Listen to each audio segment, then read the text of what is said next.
to make the brain do two things at one time. I Mm-hmm. know there's a lot of Mm-hmm. people who can multitask, but it's really not your brain doing two different things. You're just being very good at going from one thing to the next.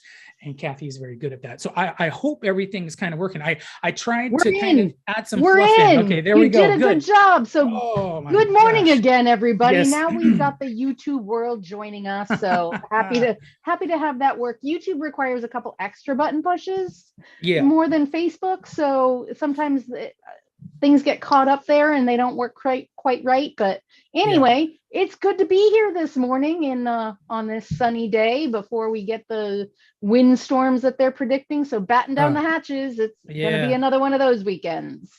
I know, batten down the hatches, get everything you can get done today. Get those gutters cleaned out. Gutters cleaned out. Yeah. Yep. Be ready. Yes, absolutely. And so, hey, and when that way, I like a good storm, but to be honest with you, I'm just about ready to enjoy a good string of at least non-rainy days. So yes, I was really looking forward to another weekend that I could dig in the dirt a little bit. I dug up one of my weed gardens last week. And I yes, they are weed gardens. I like to think that there's something else, but really the thing that grows best is my weeds. And so they're not that kind of weed that, people want. It's the weeds people in general don't want. That's what grows best in my garden. Oh, well, but I was digging them up last weekend. I made a little bit of progress and I was hoping to be able to make some more this weekend, but it's not looking like I'm gonna, because it's going to be a little windy. Cozy up, get that fire going, or heat up your home, whatever. If you got a furry pet hanging around, just go ahead and cuddle up there, put on some good. I'll do the inside work this weekend. There you go. On the topic of current events, we've got a big thing going on this weekend. Actually, tomorrow morning, right? It's when the big shift happens. Oregon has decided that they are lifting the indoor mask mandate. And so as far as current events are concerned, that's what's going on. The Oregon mask mandate is being lifted for the state starting tomorrow morning. And that doesn't mean there aren't going to be organizations and businesses that will still be requiring masks. And so as we did in the beginning, again, we're asking for people to just respect others' choices and others' reasons. If you walk into a business and they ask you to wear a mask, do it. That's their right. Then just do it. And on that subject, transportation is one of those outlying businesses or organizations. Transportation falls under different rules than the Oregon state. We're federally mandated. And so well, any agency out there that would receive federal dollars, grants and otherwise would have to adhere to what the federal guidelines are. And as we know that, it could be kind of confusing, because you have a set of state rules, but then you can walk across the street and have to abide by the federal guidelines. And that's the same thing with SETD, stuff to wear masks on our buses, in our properties and so forth. And just ask you to, like Kathy said earlier, ask for your patience. There will be a day maybe when that is not necessary any longer. And I do look forward to that day, but it's not here yet, partially. So federal mandates are one thing, and the federal transportation is a whole different thing. So they have very specific guidelines, and they are requiring masks. At least they've extended their mask guidance and requirements until April 18th at least. And during this time, they're going to be really looking at how those guidelines are going to look, what they're going to look like after that, and how they're going to be enforced, or what the requirements are going to be after April 18th. So, we may get to April 18th and they may extend it again, but at this point, masks are required on all transportation that is publicly funded until April 18th at the least. So, it's nobody's fault that is driving the buses. They can't waive the rules for you just because they like you or they don't. It's a requirement. But, we can rejoice in the fact a little bit that, we are getting kind of out of this tunnel. We're not quite out yet, as it seems like we've talked about that a lot. We're not quite there. We're getting there. We're moving in that direction. Well, same thing here, but this is the closest that I've seen us be in the last 2 years to, kind of putting that chapter. It's always going to be there, but that chapter behind us a little bit and moving forward. And I do look forward to that and hope that these are done and done in a responsible way, following the science, all that, and just really making sure that we're ready to do this. You got summer coming around, and it'd be nice to maybe have a little bit of that, kind of go away a little, and we'll see. But yeah, so next important date is April 18th. We'll need to look at what's happening, at that point. So right. But for now, we can rejoice in the fact that in the indoor mask mandate in Oregon general is being lifted. So, some people feel more comfortable still wearing a mask, and that's okay. Sure. Perfect. Yeah. And there's going to be many situations that I'm going to be that person that I am going to choose to continue to wear a mask.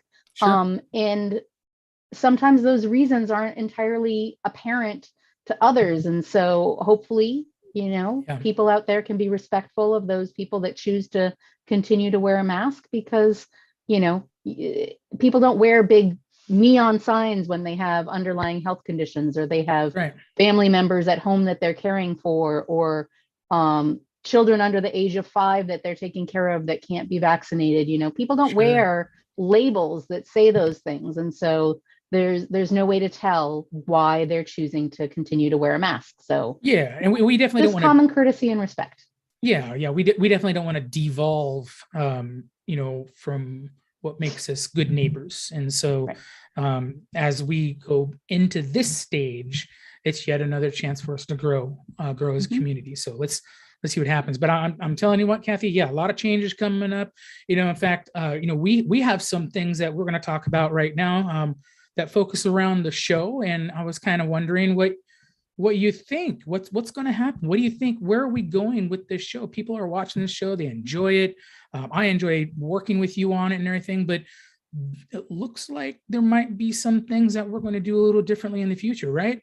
Yeah. So Jason and I, we've been doing a little bit of talking and back and reflecting about how long we've been doing this show. It's been 2 years, 2 years, Jason. Every Friday, we very much enjoy doing this show. It's become a big part of what we do every week. And each of us has really high expectations of ourselves. And so we, in that sort of realm of being, we wanted to find a way to improve this show, make it better, increase our reach, increase the function of our show. And so we've decided we're going to go to a more produced show. We're going to create an even better experience for the people that watch us. Yeah, absolutely. We're going to look at what we're doing now live, and we love it. And we are so happy with how we've gotten to this point. But being able to really sit down and focus on how can we present this information, all this research that we've been putting out, how can we put it into a more concise, dare I say, bite-sized piece of information that people would look at and watch and really be engaged in ways that we just can't do regarding the live show. And before people say, well, sure, you can do things, in a live show and have, cuts to videos or outreach information put up on there. Well, that requires a lot of action. Kathy's, it requires a lot of work. And there's only, I'd like to say we have a production staff of 100 people that are running around doing research and or even running 10. cameras for us, or even 10, right? Well, that's definitely not the case. It's just myself and Kathy. So there's things that we can do when we produce a show that's not live. They'll still be on Fridays at the same time, but they'll be produced, and they will have just interesting topics now, and it'll flow a little better. But we're not going to totally go away, right, Kathy? From doing a live show, we're still going to do a live show. We both, in talking about how we wanted to grow and expand, and really when we were talking about why we do this show, one of the big things is that we really like the potential of interacting with the people out there. And one of the best ways to do that so far has been to do live shows. And we really like being able to pull up what's going on right now and talk about it. And how does that affect people, and how does that affect people getting around? And so we really want to continue to do the live shows. That's one of the reasons why we do these shows. So we will be doing those. And, you know, we really have had an opportunity to figure out where we're going. And to figure out where we're going, we had to look at why do we do these shows? And for both of us, Jason and I, the reasons are similar, but a little bit different. Yep. Yeah, they definitely are a little bit different, but just a smidgen. You know, when I realized that this was going to be a fairly regular thing, which was, you know, just almost 2 years ago, I realized that it was a lot of fun, and that part of the job that I do, what I do, there's an outreach or a communication component that comes with the job that I have to do that we were completely cut off from when COVID started. And so doing these shows was a great way to keep that going. And in fact, I could argue that we reach more people, in fact, by doing this, and being able to have these recorded the way they are means you can always refer people right back, you know, to a video that you might have done or a show that you might have done, you know, 4 weeks ago. That's pertinent to them now. But really being able to connect to the individual out there in this way and to get this information out there to them might have started out, and like I said, as a means. We had to do it. It was like we had no other option. We had to get that outreach out, but it's morphed now into just such a wonderful connection to our community and to the communities around us. I mean, it's not just Clatsop County where people are listening. I mean, this is available technically across the country. We're a national brand here. Across Kathy. The country. This is available around the world, Jason. Really? Come on. I got to stop thinking small. Yeah. So why do you like doing the shows, Kathy? I mean, what is in it for you? Exactly. That's the same thing. I mean, the main thing about my job is to do outreach and education and really teach people about, you know, the fact that they're making a choice every morning. They get up and they sit down in front of their computer and they telework from home to their office, and they don't go someplace in a vehicle. Every morning they get up and they get in their car. Every morning they get up and they walk out their door and then use their feet, their wheels, their motorized wheels, their electric bikes, their electric cars. All of those are choices, or whether they're walking to a bus stop.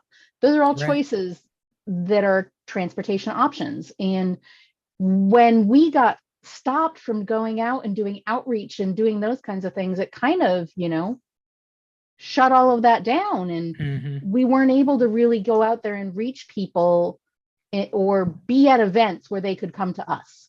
So then this created a way in my mind, for us to go to them. So every week we put out these shows that then that live on everybody's computer or their phone, wherever they are. Absolutely. So we are going to them. And that is why I like to do these shows. You know, Kathy, as we've done these shows, right, we've had, over 100 shows, and every show requires a bit of research and information that we build up and we put out onto this platform. And I'd like to think that the information that we put out is well received and has helped people. As a matter of fact, I know of several in my travel training world that have seen the show and feel that it has helped them. And at the very least, it leads them even more into maybe more of the travel training videos that I produce and put up on YouTube as well. So it's had a great effect on people and having that information available to them. But, you know, why is it important, you know, really to ensure that this message gets out? And there are people out there who need our help, that need communication. That's what outreach and communication is all about. There could be that one person out there or a group of people even, who have no clue even that there's a bus system rolling around Mhm. out there. Mhm. They might not have any clue what travel training means. And if Mhm. there's that one person out there that doesn't know that piece of information, those pieces of information, well, Mhm. then, you know what? What's the worst thing that's going to end up happening, to them? I mean, as far as accessing their community, is that they're just Mhm. going to not go anywhere. They're not going Mhm. to enjoy what this community has to offer to them. So that's the reason why I think it's important. And again, Kathy, I'm sure it's a subject where, you feel the same way. There's might be some differences in yours as well. But I'm telling you what, if we weren't providing this information, then we would not be taking care of our community. Right, right, exactly. And I think that kind of boils down to, who do we feel like this information is for? Yeah. And in my mind, the slight differences between our programs are, you provide a lot of information for people so that they can use Sure. the different options out there, so they can be more mobile, so they Right. can, learn about the ways to get around. Sure. And for my program, my who is this for is for people that don't use the information. Yeah. Right. They're able to, they might even know about it, but they don't. Maybe the reason that they don't is that they don't know about it. That could be Right. one of those. But often it's just there's some other barrier. And for me, getting this information out there is part of the way of overcoming or finding out why Sure. don't they use these things. And Mhm. and if that don't is simply lack of knowledge or practice, or those kinds of things, that's where either you or I come in for the next steps. So really, this is for Right. everybody that's out there, right? Yep. There's no limit. There isn't. No, we're taking, really the what do you want to call it? The bonds of location, and we're really trying to open that up. It really shouldn't matter. Who it could be for anybody, everyone who needs information regarding our public transit system, or even just public transit in general, and the For sure. options that are available to them. And then me being able to help educate them on how to access that.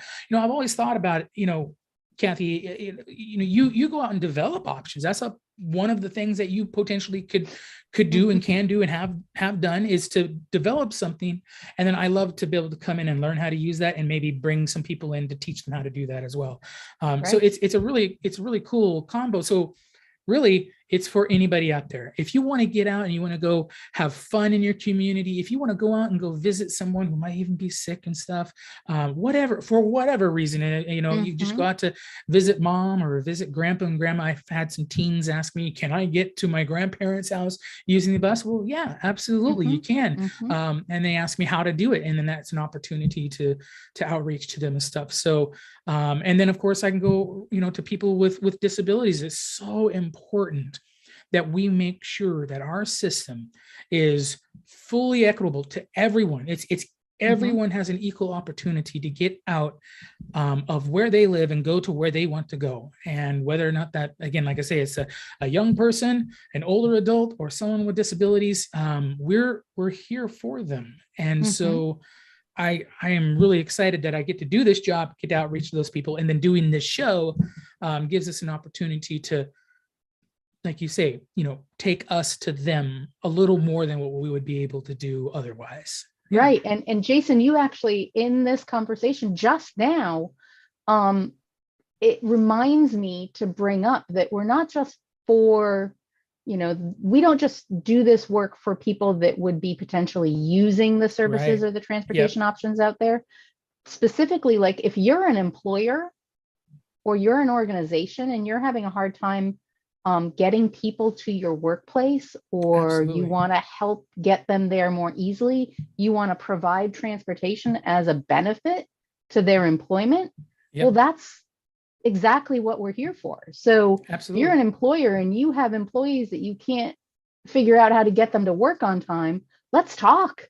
Let's set up a van pool for you. Let's make it so that it's easier that you can get one of your employees to drive a van that is provided, and that you can, provide transportation as a benefit, and you can subsidize that. They can pay part of it. You can pay all of it, however you want to set it up. And we can set up van pools in our area. It's not just for the big cities. We can do it out here too. So, oh my gosh, we're getting off track. But that was a great track to be off on. About that.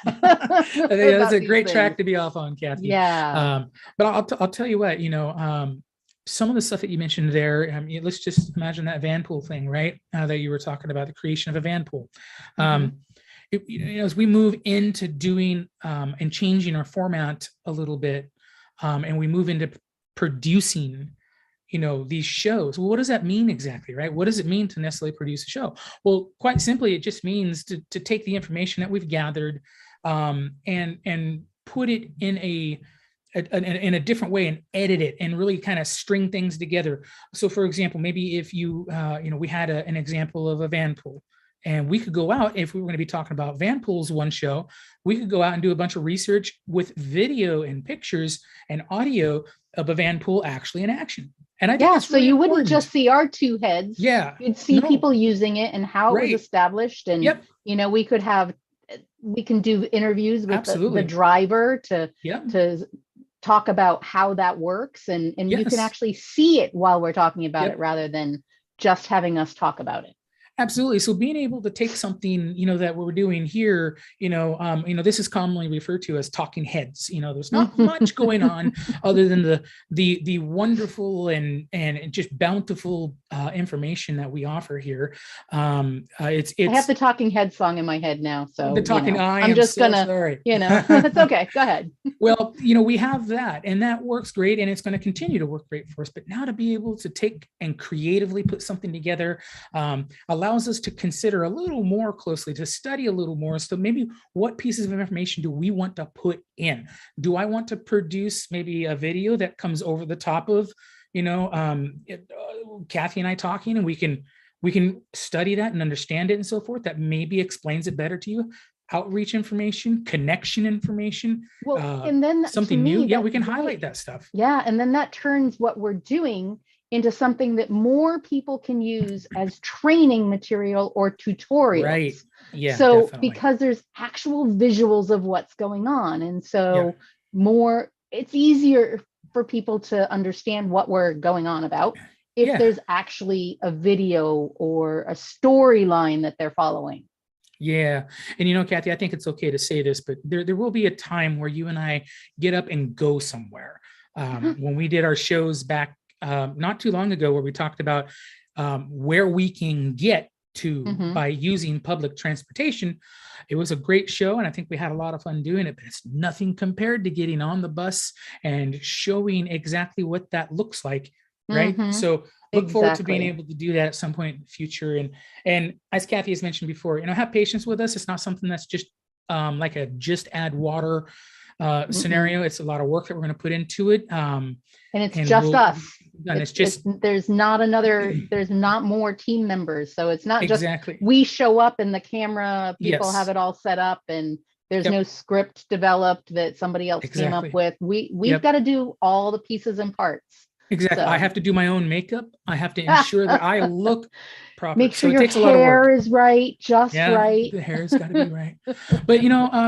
But Kathy, as I think about this, something just came into my mind and it just shocked me. Are we going to get rid of doing guests when we go to this format? My gosh. Absolutely not. Right? No. And we're talking about making things different, but not every we've learned a lot over the last 2 years, and some of the things are definitely here to stay. And so guests definitely here to stay. Absolutely. Hopefully we can actually do some on location things with people, with guests, where we can be in the same space with them. So that we can really, it reminds me of a popular show back in the day, and I don't know if it's still being produced, but it was called, How It's Made. I love those shows, and I loved how it was done, and I loved how on at least all of those episodes, if you wanted to learn how a baseball bat was made in Louisville, Kentucky, at the Louisville Slugger plant. I think I've seen that one. you go there and they show you exactly what is done. And it's pretty cool. You talk to a bunch of different people. Maybe we won't go to Louisville just yet, but it would be exciting to, hey, if you want to know what it's like to ride a bus, we can go out there and actually show it to you. And I think that would be a blast. I think this is where we put our plug in for how do you, if you want to see how to plan a trip without using your car, going to Hawaii, I think here's where we put that plug in. Well, we can do that for you. You have to kind of push and make sure that we get that authorized. No, I'm kidding. I'm kidding, everybody. I'm kidding. But it definitely uses multimodal transportation, which is a very important thing that's out there. Almost every person who rides public transit has experienced what multimodal transportation is like. And what I mean by that is you use a bus, you use perhaps an Uber, and then you perhaps use an electric unicycle. By the way, those are crazy. I just saw a guy riding yesterday on one of those, cruising around at 45 miles an hour. Holy cow. But anyways. On electric unicycle? Yeah. Oh man, they look so cool. Oh my gosh. Yeah, but he looked like he was just having a blast. But he was, well, not he, but in that, situation, you could use 3 or 4 different means of modes of transportation.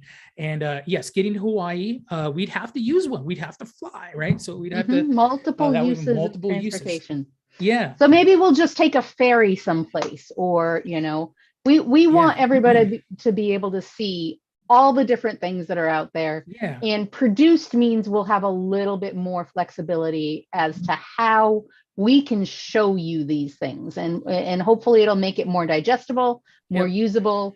We'll still have guests. You'll still see this sort of format on occasion, because we want to interview guests that aren't in our local area. Yep. But yeah, so Kathy, the other day, as we wrap up the show here, as usual, time flies when we're having fun. But the other day, I'm walking down the street, right? And I trip over a crumbling sidewalk, right? And I fall down, but I get back up and I realize, what, that would make a perfect topic to talk about how to navigate to my training, my individuals who I train. How do we navigate rough and uneven terrain to be able to get to the bus, right? So maybe that might be a good topic, right? So how do we come to topics? A lot of people ask that to me. What are the means? What do you do? And in my world, it just really is. I literally bump into an idea from time to time. I bump into maybe someone that I'd like to interview. But I don't know if that's the same for you, Kathy, but for me, it's a very organic way to come up with topics. It's kind of paying attention to current events, what's going on, and how does that relate to transportation. If you've talked to me or you've been at a meeting with me, especially the Cannon Beach Wednesday morning meeting, that I can connect almost everything back to transportation. And there's a reason for that, because of my job, really look at things and kind of watch that thread to how it connects back to transportation, because transportation is not just your car or a motorized vehicle. It is all the ways you get around. And so, whatever stuff that's going on, people send me ideas or interesting articles about things. And then I think, hey, maybe that'll make a good show. And Jason, just so you don't think, Jason and I hit a winner every time. We throw things back and forth at each other. And sometimes we can, roll them around and kind of talk about them a little bit, and they fall a little flat. And we're like, maybe we'll put that on a back burner. We'll talk about that some more. And that happens, more often than you might think.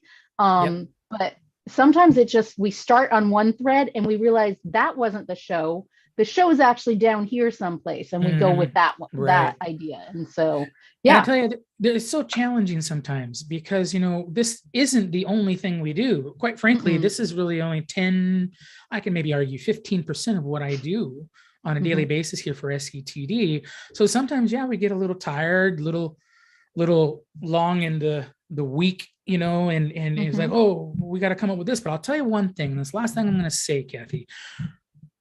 You're right. We are throwing that stuff back and forth, and some stick, some don't. But for the most part, we always end up finding something that we can talk about. And then when the show's over, which this one's going to be here in just a few seconds, we think, wow, that was a great show. It was fun. Yeah.